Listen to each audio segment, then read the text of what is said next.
గాంధీ గారు నమస్తే అండి. రాష్ట్రంలో జగన్మోహన్ రెడ్డి గారి మీద ఒక వార్త అయితే వైరల్ అవుతూ ఉంది. ఆయన ఎమ్మెల్యేగా రాజీనామా చేసి ఎంపీగా పోటీ చేస్తారు అని చెప్పేసి కూడా పెద్ద ఎత్తున ప్రచారం జరుగుతూ ఉంది. నిజంగా ఇది జరిగితే ఎలా ఉంటుందంటారు పరిస్థితి? ఇప్పుడు ఏమి చేతకాని వాళ్ళు ఏం చేస్తారు? గతంలో కూడా ఆయన 18 మంది ఎమ్మెల్యేలతో రాజీనామా చేపించి బై ఎలక్షన్లకు వచ్చాడు.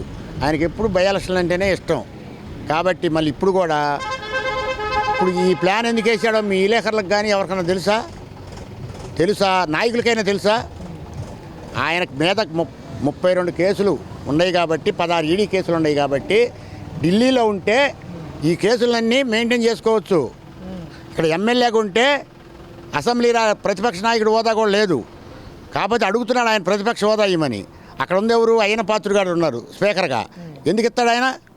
ఈడు కాబట్టి ఆయన ఇప్పుడు ఎంపీగా అవినాష్ రెడ్డిని రాజీనామా చేపించి ఆయన ఎంపీగా నిలబడి ఎంపీగా గెలిస్తే ఢిల్లీలో కూర్చొని నరేంద్ర మోడీ గారి కాళ్ళలో గడ్డాలో పట్టుకొని ఆయన కేసులు మెయింటైన్ చేసుకోవడానికి ఆయన వేసిన పకడ్బందీ ప్లాన్ ఇది. ఆయన ప్లాన్ వేయటంలో దిట్ట కాబట్టే ఈ రాష్ట్రాన్ని సర్వనాశనం చేశాడు. ఆర్థికంగా దెబ్బతీయాలనుకున్నాడు. వీళ్ళు జైల్లో ఉండగానే విజయసాయి రెడ్డి, సుబ్బారెడ్డి, ఈ జగన్మోహన్ రెడ్డి గారు జైల్లో ఉండగానే మనం గెలిస్తే రాష్ట్రాన్ని ఆర్థికంగా దెబ్బతీయాలి అనుకున్నారు. అదే ప్రకారంగా ఆయన ముఖ్యమంత్రి అయ్యాడు. అవ్వగానే ఈ రాష్ట్రాన్ని ఆర్థికంగా దెబ్బతీశాడు. ఈ ఆర్థికమే ఇయ్యాలా మరి చంద్రబాబు నాయుడు గారు వచ్చినా కానీ అటువంటి విజన్ గల్ల ఆయన కూడా ఈ రాష్ట్రాన్ని ఏం చేయాలనేది ఆయన కళ్ళమ్మ నీళ్లు తిరుగుతున్నాయి. ఒక విజన్ గల్ల భారతదేశంలో ఉండాలలో మన్మోహన్ సింగ్ గారి తర్వాత ఈయనే చంద్రబాబు నాయుడు గారు ఏంది ప్రణాళికల్లో మరి అట్లాంటి ఆయన కూడా ఇవాళ ఏం చేయాలనేది మరి ఆయనకి అంతుపట్టలేదు. కాబట్టి ఆయన కేసుల కోసం ఆయన ఏమైనా చేస్తాడు. ఈ రాష్ట్ర ప్రజలు పిచ్చోళ్ళై ఆయన కోట్లు వేయటమే. అంటే ఇప్పటికే 11 సీట్లతో ప్రతిపక్ష హోదా కూడా లేదు జగన్మోహన్ రెడ్డి గారికి. ఇప్పుడు ఎమ్మెల్యేగా రాజీనామా చేస్తే రాష్ట్రంలో పట్టుపోయే అవకాశం ఉంటుందంటారా? ఒకవేళ పోటీ చేసి ఇప్పుడు ఎంపీగా పోటీ చేస్తే కానీ గెలిచే అవకాశం ఉంటుందంటారా? అసలు ఆయన గెలవటం ఎక్కడ గెలుస్తాడు? ఇవాళ 11 మంది రాజీనామా చేయమని గెలుస్తాడేమో చూద్దాం. గెలవడు. ఎందుకో చెప్పమంటా? అతి తక్కువ మెజార్టీతో గెలిచారు ఆ 11. అసలు సింగిల్ డిజిట్ రావాలి ఆయనకే. నా లెక్క ప్రకారం సింగిల్ డిజిటే. ఇంకేదో డబుల్ డిజిట్ ఇచ్చారు. కొంతమంది పిచ్చోళ్ళు ఉన్నారు ఇంకా ఆంధ్ర రాష్ట్రంలో ఆయన చేసిన పనులకి. ఇప్పుడు గొట్రాళ్ళ మీద ఆయన బొమ్మలు వేపించుకున్నాడు. ఆ కుక్క పోయి ఆ బొమ్మ మీద వస్తపోసిద్ది. ఎంత నీచాతి నీచం ఆలోచించాడు. అదేమన్నా వీళ్ళు చదువుకున్నాళ్ళ, వీళ్ళు ఇంగిత జ్ఞానం కలిగిన వాళ్ళ. ఇప్పుడు జగన్మోహన్ రెడ్డి బొమ్మ రాయి మీద ఉంది. అదే నీ తాత సంపాదించింది కాదు, లేకపోతే నువ్వు సంపాదించి ఇచ్చింది కాదు.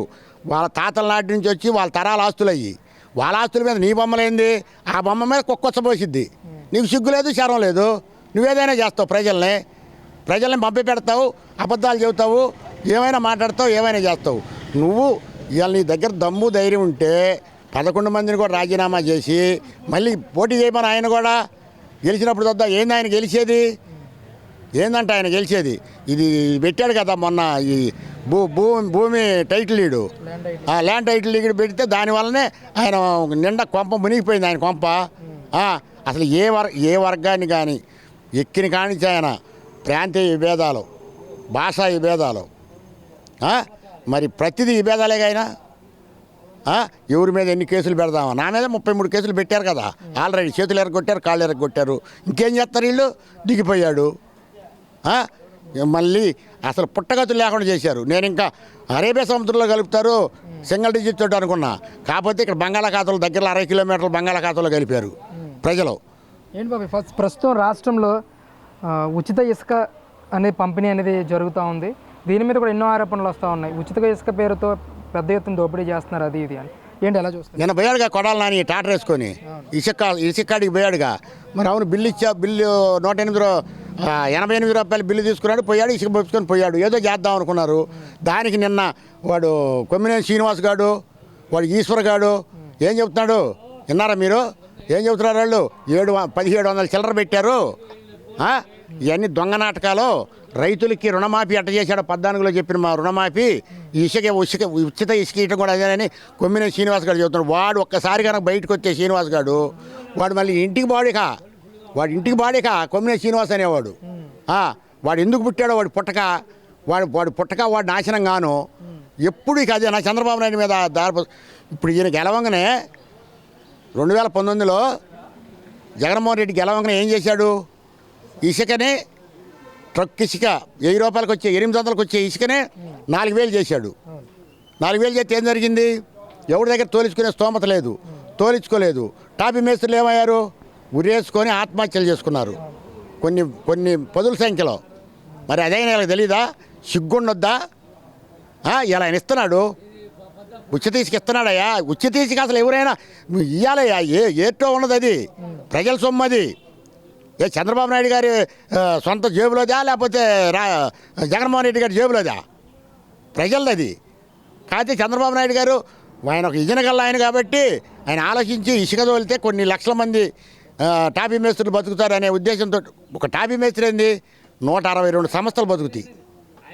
కాదంటే రమ్మని మనం ఎవడన్నా నా దగ్గరికి వస్తే లేక ఎవడెవడు బతుకుతాడని నేను చెబుతా. ఒక్క ఇసుక వల్ల 162 సంవత్సరాలు బతుకుతారు, ఎవరన్నా బతకని. మరి అది వీడు తెలుసుకోలేదు జగన్మోహన్ రెడ్డి. వీడు ఒక చండాలుడు కాబట్టి చండాల పనులన్నీ చేశాడు ఆంధ్ర రాష్ట్రంలో. అయితే ఈ విధానంతో అందరూ హర్షం వ్యక్తం చేస్తున్నారంటారా? బ్రహ్మాండంగా.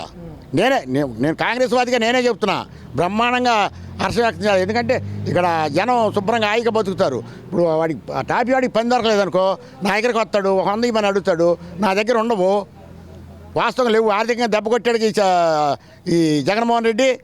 ఆర్థికంగా వాడు ఆర్థిక నేరస్తుడు కాబట్టి ఆర్థికంగా దెబ్బ కొట్టేసాడు రాష్ట్రాన్ని. ఇంకా ఎవరి దగ్గర డబ్బులు ఉంటాయి?